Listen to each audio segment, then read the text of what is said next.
This is a dangerous yet seductive film, and it reveals how ordinary people suffer through the brutal, painful journey of trying to get onto that glamorous Hollywood Walk of Fame. The story begins in 1979. America entered the era of sexual liberation. Some directors started expanding into the adult film industry. In this huge cultural shift, Maxine, who dreamed of becoming a star, became a porn actress. Time flies. 6 years passed in the blink of an eye. Now Maxine has already made her way into Hollywood, Los Angeles. But she's still doing the same type of work, and she even became a well-known adult star. In order to transform herself and make her Hollywood dream come true, she signed up for the casting of a big Hollywood movie called The Puritan. Maxine transformed herself into the standard image of an American mainstream actress. She dyed her natural black hair blonde. She tried to fix her accent. She even abandoned her original family name and changed it to the more unique Maxine Minx. Only after all those changes did she finally earn a horror film audition opportunity. Even though the casting judges didn't like her porn star background, they still let her do an improvised performance. In 1 second, Maxine's expression instantly turned heartbreaking. Tears fell. She delivered a line. Her acting was so impressive that the casting panel was stunned. Then, one of the judges asked to see Maxine's chest, because the movie might have explicit scenes. Maxine was a professional adult performer. She didn't hesitate. She pulled down her clothes. The directors immediately decided to hire her. Walking out of the audition hall, Maxine was so excited like she just injected pure adrenaline. At that time period, once you stepped into Hollywood's core circle, your value skyrocketed like a rocket taking off. After the audition, Maxine called her agent and told him she passed. The agent promised that from now on, he would push her career aggressively. Then Maxine rushed back to the adult film set because she still had scenes to film today. The news on TV was reporting a serial killer known as the Night Stalker. He is a real killer in American history. Between 1984 and 1985, he committed at least 14 murders, more than 20 sexual assaults, and multiple home invasions. After every crime, he drew an upside-down pentagram as a satanic symbol. The entire Los Angeles was living under the shadow of fear because of him. Her coworker chatted casually with Maxine. She told Maxine that tonight there was going to be a party up in the Hollywood Hills. A bunch of wealthy big shots would be there. She encouraged Maxine to go get lucky, but Maxine refused. After she clocked out here, she still had to go work part-time at an adult entertainment peep show center. The Dark Entertainment Center was a place where customers just put coins into the slot and you danced sexy for them. Every booth had a giant one-way mirror. The customers could watch everything, but the performer could not see who was behind the glass. Tonight, Maxine noticed that the man sitting in her room was wearing black gloves. He looked angry watching Maxine tease and pose. Could he be the Night Stalker from the news? After her shift, because she was scared of the Night Stalker roaming the city, Maxine walked home together with her coworker. The coworker again mentioned the Hollywood Hills party, and once again invited Maxine to go. Maxine still didn't care. She had to test makeup for the new movie tomorrow morning. She wasn't going. The coworker casually said, "Almost no one becomes a big star from horror movies." Then she got into a taxi and left for the party. Maxine walked home alone. The news on the street was still reporting crime. The atmosphere around the Night Stalker felt dangerously real. Maxine turned into a small alley like she always did, and sure enough, a suspicious man was following close behind her, exactly like the description on the news. Nervous, Maxine walked faster, but the iron gate at the end of the alley was locked. The man suddenly pulled out a switchblade, cursing vulgar filth under his breath. A patrol police car passed by, but strangely, Maxine did not shout for help. Instead, she drew her gun and pointed it right at him. The man instantly turned pale and started begging for mercy. Obviously, he wasn't the real killer from the news. Maxine ordered him to strip off all his clothes. Then he was forced to kneel and lick her gun barrel. Then Maxine made him lie down on the ground. She wanted to punish him one last time. With one scream that ripped through the sky, the man lost his manhood within seconds. Back home, Maxine watched The Puritan again with the video store owner. Then she slept sweetly, hugging her gay best friend. But not long after, someone knocked on her door. When she opened it, nobody was there. On the floor, there was a mysterious envelope. Maxine quickly opened it. Inside was a videotape. She put it into the VCR, and what she saw absolutely shocked her. 6 years ago, Maxine followed a crew to shoot on a farm. The farm owner got angry. She secretly murdered everyone. Only Maxine survived by pure luck. In order to escape that horrifying farm, Maxine fought back and killed her. When the police finally arrived, they only saw bodies everywhere. Now someone sent that tape. The purpose was clear. It was a direct threat. If anyone linked Maxine to that old case, she would never escape the law. Her best friend woke up. Maxine instantly acted like nothing happened. She didn't want anyone to know her secret, especially now, when she was about to transform her career. At this same moment, inside a parked car outside, a mysterious black-clothed man wearing black gloves was watching. The murder cases in the city didn't stop. Maxine's two female co-workers, the ones who went to the Hollywood Hills party, became the next victims. They were tied up. The killer filmed the assault. On the tape, the mastermind mind was the same black-gloved man who had been stalking Maxine. Would Maxine be the next one? The next morning, Maxine went to do the face mold casting for the movie, just as scheduled. The staff applied alginate to her whole face. They told Maxine to stay calm and breathe normally. Then the staff left briefly to get the bandages. But Maxine couldn't see anything. Fear slowly crawled up her spine. That mystery tape kept reminding her that the slaughter on that farm was not truly over. Suddenly, she felt a pair of old, wrinkled hands trying to take her life. She fell to the ground, terrified. Luckily, the prop maker returned just in time, pulling her back from that nightmare into reality. As Maxine started her car ready to leave, she suddenly noticed a piece of paper wedged under her windshield wiper. On it was a list of all the victims from 6 years ago, but Maxine was the only one who survived that farm massacre. Realizing someone was watching her, she immediately called the number on the note. A cocky man answered. He warned Maxine that if she didn't want to end up in prison, she had to meet him within 1 hour. Maxine followed the address and arrived at an upscale hotel. The moment they met, the man started talking non-stop, throwing dirty insults and sarcasm at her. Maxine didn't want to waste time on his nonsense and directly asked what he wanted. The man claimed he was a private investigator hired by someone. He said he was here to deliver something. Then he pulled out an envelope and told Maxine to go to 144 Hollywood Walk of Fame that same night. If she didn't do what he said, he would expose what she did at the farm 6 years ago and destroy her acting career. Inside the envelope were old newspaper articles about the farm murder case, proving he really had evidence. When Maxine got home, the police suddenly showed up. They had identified the 2 recent female murder victims and discovered Maxine was the last person who saw them alive. They wanted to ask her questions, but Maxine was annoyed and had no patience. She shut them down with a cold no comment and went back to her apartment. Then she went to her agent's office and finally told him everything that happened back then. Her agent didn't panic at all. He told Maxine to continue working like normal and promised he would take care of all the threats behind the scenes. Feeling a bit relieved, Maxine returned to the film set and noticed extra security. Local conservatives were protesting the Puritan movie, claiming the director was spreading evil satanic ideas. Then Elizabeth walked over, the main director of the film, and the reason Maxine got the role. Elizabeth reminded her to take this chance seriously when they toured the set. While walking around, they reached a small cabin where countless classic horror movies had filmed. It strangely looked like the farm from 6 years ago, and Maxine even hallucinated the old farm lady. Elizabeth called her name and snapped her back to reality. On her way home, Maxine again noticed the same private investigator secretly following her. But this time, Maxine wasn't scared anymore. She got out of the car, clenched her keys in her hand, marched straight toward him, and beat him up. She refused to be threatened by anyone. That night, Maxine crawled into bed with her script, marking key lines with her pen. Meanwhile, the video store owner was ambushed by the black-gloved killer. What Maxine was reading on script became eerily synchronized with what the killer was doing. That owner sold underground horror porn tapes, and he was gay, with an upside-down cross earring, a symbol of satanic worship. None of those things were acceptable to Puritans, so it became clear that the Black Gloves belonged to an extreme conservative. Early next morning, crowds gathered downstairs.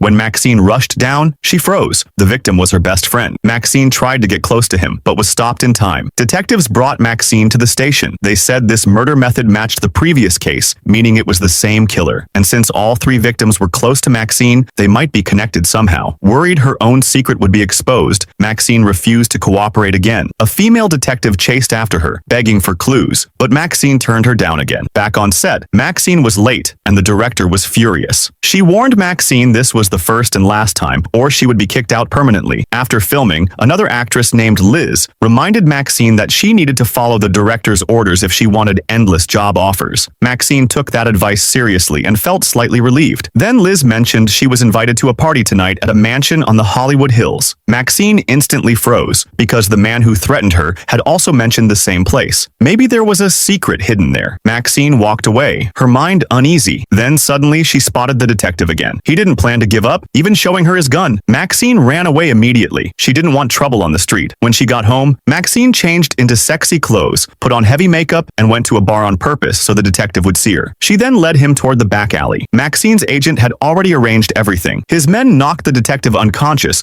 and locked him inside a scrap car. When the hydraulic press came down, the detective's rage and insults slowly turned into desperate begging, but the machine still crushed him into a pile of flesh. After handling everything, her agent told Maxine to go after her dream dream boldly. He would remove every obstacle for her. Even with that reassurance, Maxine still felt uneasy. The news reported another murder case. The serial killer had killed another girl. Thinking about her two murdered co-workers and the new actress she just met, Liz, Maxine suddenly realized the Hilltop Mansion might be the killer's base. The killer was probably hiding there. After struggling in fear for a long time, Maxine decided to sneak into the mansion to find Liz and save her. Hours later, Maxine arrived at the foot of the Hollywood Hills, not knowing that detectives were now following her. Because every dead victim so far was connected to Maxine, the cops suspected she was the killer's next target. Maxine took the cable car up the hill and reached the mansion. The place was strangely silent. No guards, no sound, nothing. She pushed open the heavy door. Inside, the house was still silent. Maxine followed the staircase up in the dark, completely ignoring a suitcase placed nearby. Then, inside one of the rooms, she suddenly heard a familiar sound. It was an old home video of young Maxine, dancing like a little Berlin girl, wishing she could be a big star one day. The person filming that video was her father, the preacher who always appeared throughout the X series. On the table was that same pair of black gloves. When her father, whom she hadn't seen for many years, slowly came into view, the truth finally started to surface. It turned out her father pretended to be the killer to create chaos, and step by step, guided her all the way here. The real reason was because her father was an extreme religious fanatic. He not only opposed the adult industry corrupting society, but he also deeply hated the movie The Puritan for spreading the power of demons. Now his own daughter carried both of those elements, so he believed Maxine was possessed by evil. He wanted to film a propaganda piece to warn the world, and his daughter would be his final shot. Facing her father, who was now insanely fanatical, terrified and confused, Maxine could only step back slowly. Her foot hit a suitcase by accident, and the suitcase rolled down the stairs. Liz's head flew out from inside. Maxine was horrified out of her soul, but in that moment, her father suddenly covered her head with a plastic bag. In extreme panic and suffocating fear, Maxine slowly lost consciousness. When she opened her eyes again, she realized she was tied to a tree. Fanatic believers stood all around her, while her father directed the cameraman to record his final shot. Maxine was terrified. She didn't think her father meant every single thing he said earlier. He shouted a spell, preparing to execute his sinful daughter. At the most critical moment, two agents arrived. A gunfight instantly broke out with the believers. During the chaos, Maxine managed to reach a weapon and cut the rope, but right after she escaped, she got dragged into the pool. Fortunately, Maxine was sharp and ruthless. She fought back and stabbed the attacker to death before getting out. Most of the followers were already killed, but her father managed to escape. Maxine grabbed a weapon and didn't leave. She followed the two agents and joined the chase. Soon, gunshots were heard ahead. Then the male agent appeared severely wounded. The female agent handed him over to Maxine to take care of, then rushed forward again. The male agent knew he wouldn't survive. He reached out and touched the giant Hollywood sign and said he also once had a dream of becoming a star. Then he died. The next second, the female agent was also seriously injured, rolling down the hillside, life or death unknown. Maxine didn't have time to check her status. She ran upward with her gun. Her father was lying on the ground dying. He looked at his daughter with a strange half smile. A helicopter suddenly hovered above, and under the strong spotlight, Maxine looked like she was shining with blinding light. Her father said, "You finally fulfilled your dream. After tonight, you will become a Hollywood star." In that instant, Maxine finally understood his twisted intention. This insane father not only achieved his religious mission, but also paved a shining path for his daughter to become a star. As Maxine pulled the trigger, the gears of her fate finally started turning. The next day, Maxine shocked all of Los Angeles for capturing the serial killer, and her name instantly took over front-page headlines everywhere. Soon, the Hollywood blockbuster The Puritan went viral online, and Maxine completely secured her place in the film industry. But 1 month later, The Puritan had only just wrapped shooting. This proved everything before, those red carpets and interviews, were all illusions. The movie wasn't even finished. How could it have been released? Maxine dressed like the classic blonde Hitchcock heroine. She was still like before, praising herself in the mirror. There was still a long way to go in post-production before the movie could be completed. No one knows if the premiere day will look the way Maxine imagined. Leave your thoughts in the comments. See you in the next episode.